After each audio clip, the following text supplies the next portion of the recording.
topic which I am going to cover today is about the chapter number 2, which is literature review. There are many things about it, many confusions and misunderstandings. Sometimes people think that this is the lengthiest chapter and it has to be 30 or 40 or 50 pages. You just need to include researches from different sources in it. Well, that's not the case. There is a definite defined structure of the literature review chapter in the research books of Creswell and Franklin and other authors who are the authority on this subject of research, academic research. Literature review which I am going to discuss right now is submitted to me by one of my clients, and he claimed that he has done an excellent job. So we are going to critically review point by point this chapter, that what are the shortcomings and weak areas where the supervisor would ask him probably to review and refine it. So first of all, if you see that this first paragraph, there are certain mistakes. There are language mistakes. Then this person has failed to mention the complete title when he is referring to his topic in the second sentence.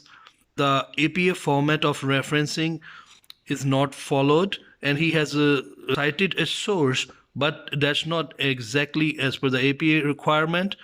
There are no indigenous studies or local contexts identified. The research gap is not mentioned here.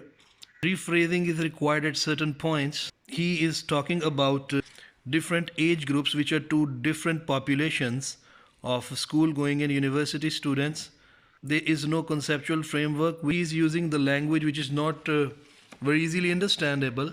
He is using terminology like headings instead of variables. The statement he is using, he is saying that his research is going to cover all possible interventions.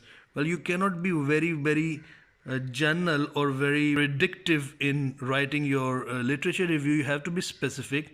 Again, that he has not referred to the local or indigenous studies in the current context. There are certain abbreviations used which you can see, and there is no list of abbreviations mentioned earlier. So he's not relating the things to his study, many, etc. These are not research words, but these are used.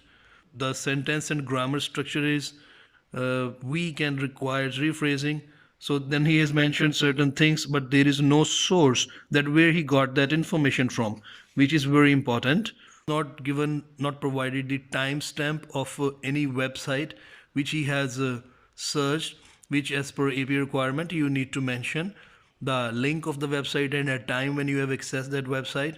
Usually people put this source in the end of a very long paragraph. However, you can split two different ideas in two separate paragraphs, because the beauty of a thesis literature review is that it should not let the reader disconnect with it.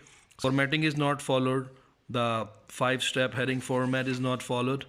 So anyway, coming to the conclusion, these are like 50 different pages which he has provided me, and substance and is missing in it. Conclusion of this literature review, I have mentioned 10 points. Number 1, all literature review is extremely disorganized. Number 2, there is no emphasis on local or indigenous studies. Number 3, there are dozens of extra headings and pages which are not required. Number 4, there are lots of repetitions. Now 5, it was copy-pasted material and rephrasing is required, because otherwise plagiarism will be detected in your thesis. There were lots and lots of sentence structure mistakes and errors, primarily because the first language of the writer is not English. Then there was no clear organization of work and ideas. The supervisors and reviewers, they don't like that. They want it in a clearly defined fashion. There was no research gap identified. So the literature review basically failed to establish the need of current study. All literature review chapter needs revision again. If you need any assistance or help in your own thesis, feel free to go to our website or contact us on our WhatsApp number.